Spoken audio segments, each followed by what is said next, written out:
Bem-vindos ao Poptergeist, o meu, o seu, o nosso podcast sobre cultura pop e várias outras coisas que ninguém me perguntou. Meu nome é Vinícius Viana, o seu apresentador de todas as terças-feiras com temas variados e convidados especiais, e sextas-feiras ao meio-dia com as novidades da semana, tudo que bombou no mundo, no universo da cultura pop.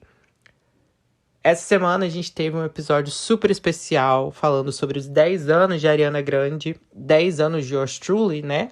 Então, aí uma década de carreira da nossa Petica. Queria agradecer ao pessoal do Infariana que conversou com a gente, topou a parceria. Muito obrigado pelo episódio. Se você ainda não ouviu, corre lá ouvir. Mas não só esse episódio, todos os outros episódios, porque chegamos à marca de 30 episódios nesse podcast. 30 episódios, ó, que beleza.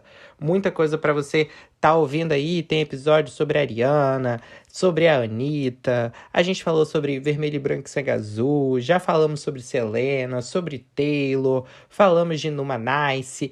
E falando de Numanice, falando de Ludmilla, hoje, na verdade ontem à noite, né, quinta-feira, 9 horas da noite, saiu o EP de Vilã, com as versões live de algumas músicas da cantora do último álbum que ela lançou, que não é um álbum... Esse último álbum que ela lançou, o Vilã, não é um álbum de pagode. Falei do Numanice só pra puxar o gancho da Ludmilla, mas não é de pagode. É um álbum bem mais puxado pro pop, pro trap, pro urban, assim. Tem uma pegada até mais de R&B, coisa que a Lud consegue se destacar muito bem. Na verdade, a Lud é uma artista super versátil, então ela consegue transitar sobre vários gêneros de forma impecável. Então, quem ainda não ouviu, corre lá para ouvir. E se você já ouviu, comenta aqui o que você achou. Eu ainda não tive tempo de ouvir, mas assim que o episódio acabar, vou correr para ouvir, porque eu gostei bastante de algumas músicas do Vilã, assim, acho que tem, apesar desse disco ter passado um pouco despercebido, e eu até comentei no episódio de ranqueando os lançamentos do primeiro semestre, esse foi um lançamento que acabou de fato sendo meio deixado de lado, assim, até mesmo pela própria Ludmilla, assim, ela chegou a comentar que não saiu exatamente do jeito que ela queria, mas é um projeto, assim, que merece ter um destaque, e tomara que agora ele consiga dar uma engrenada, né? Falando de álbum novo, finalmente tivemos o lançamento do terceiro álbum de Luísa Sonza, Escândalo Íntimo. 18 faixas, incluindo um feat com Demi Lovato, em que Demi Lovato, gente, canta em português na faixa Penhasco 2.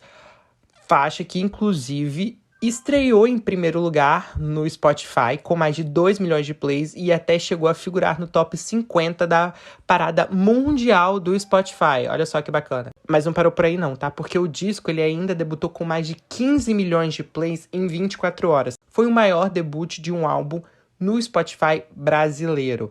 Pra você ter uma ideia, quem detinha o recorde anterior era o João, que lançou o álbum Super no mês de agosto também, e ele fez lá 8 milhões e 100 mil, mais ou menos.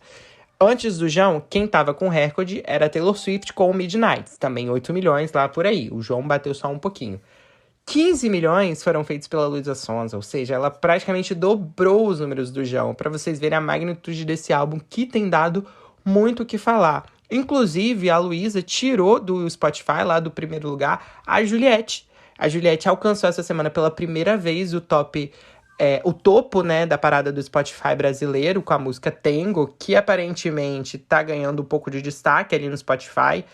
Não tá tendo muito destaque nas outras plataformas, mas tá tendo bastante, viralizando bastante no Spotify, então a gente tá acompanhando aí que talvez esteja nascendo um viral aí, um hit pra cantora.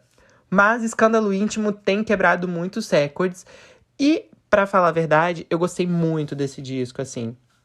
Tô até pensando em fazer um episódio especial pra poder comentar sobre esse projeto, porque eu acho que a Luísa realmente conseguiu entregar o que ela estava tanto prometendo, assim. E ela foi até meio criticada por prometer demais, mas eu acho que o resultado final do disco é realmente uma coisa muito artística pra carreira da Luísa, assim.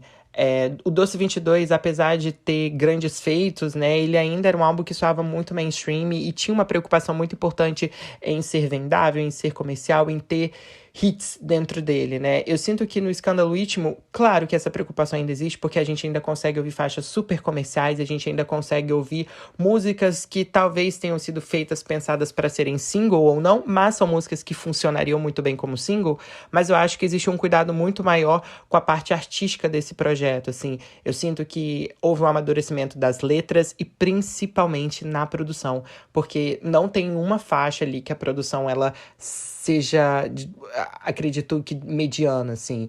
É um projeto muito, muito bacana. Me deu uma animada muito boa pra carreira da Luísa e pro que ela tem entregado pra música pop brasileira, porque convenhamos aqui que a gente estava vivendo uma fase, não estou dizendo esse ano, assim, mas eu acho que o pop brasileiro, ele passou por períodos em que ele, de certa forma, ficou até meio sucateado, assim. E ver essa nova leva de artistas como a Luísa, a Marina Sena, a Duda Beat, esse ano a gente ainda teve a Isa, a gente tem a Urias aí também, todos esses novos artistas que têm se preocupado em entregar projetos conceituais e entregar álbuns completos, trabalhar eras, eu acho isso muito bacana, porque mostra um cuidado muito grande com o material e também, de certa forma, um respeito pelo público que vai consumir aquela música, né? Então, assim, só tenho elogios pra Escândalo Íntimo. Falei demais aqui, mas eu acho que tô pensando em fazer um episódio pra próxima semana falando sobre esse projeto em específico. E se você apoia, não deixa de comentar aí. Comenta aqui no Spotify ou comenta no YouTube que se você quer que a gente fale um pouquinho mais sobre esse projeto. Essa semana também teve uma outra coisa que deu uma balada nas estruturas da música pop, porque Taylor Swift anunciou um filme novo. Não se preocupe que não é uma sequência de Cats. Não se preocupe. É um filme, na verdade, é uma espécie de registro musical, né? Uma espécie... A gente ainda não sabe muito bem se é um documentário ou se vai ser só uma gravação dos shows, mas é um registro da The Eras Tour, que acabou de passar pelos Estados Unidos e encerrou a sua leg norte-americana. Na verdade, não encerrou a leg norte-americana, porque ela ainda tem shows marcados para os Estados Unidos no ano que vem. Mas encerrou a primeira parte dos shows nos Estados Unidos e no México. Recentemente, ela pisou na América Latina. Olha aí, para quem falava que ela não via na América Latina. Acabou de fazer 4 shows do Foro Sol lá no México. E o filme, ele tem data marcada para estrear no dia 13 de outubro. Olha aí, 13 de novo na vida da loirinha.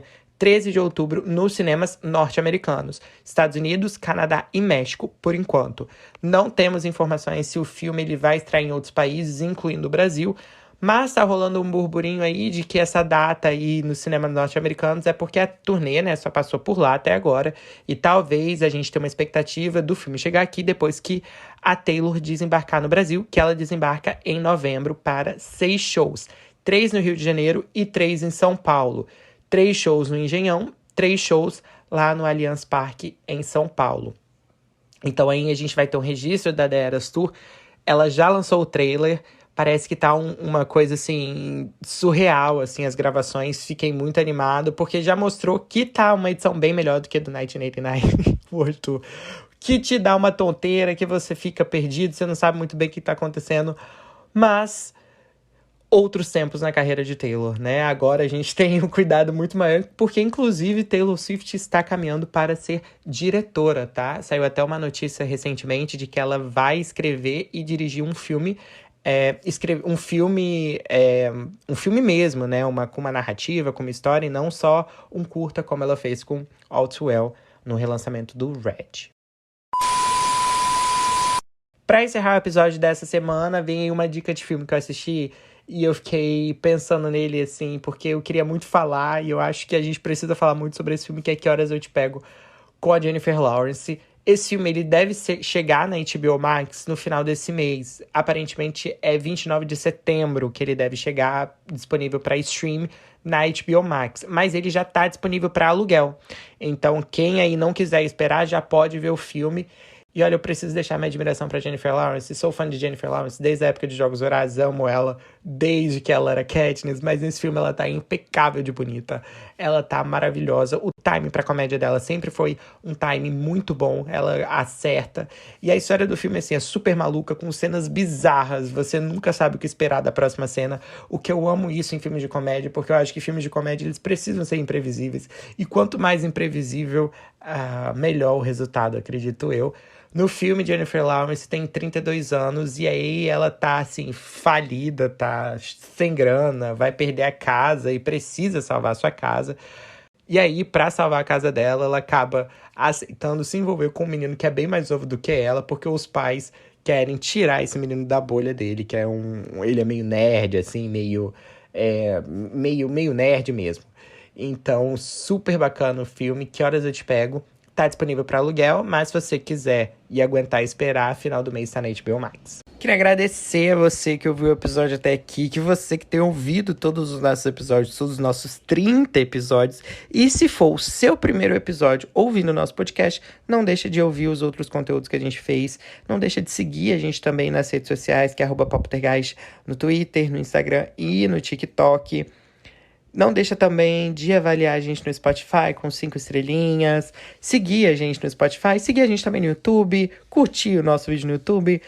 Deixa o seu engajamento pra gente, não importa onde você estiver ouvindo, só deixa o seu engajamento. E se você gostou, compartilha com a sua galera. Um beijo, um ótimo final de semana. Se você não estiver ouvindo no final de semana, um beijo, boa segunda, boa terça, boa quarta, boa quinta, bom sábado, boa sexta, bom domingo, bom dia, boa tarde e boa noite. E eu vou ficando por aqui.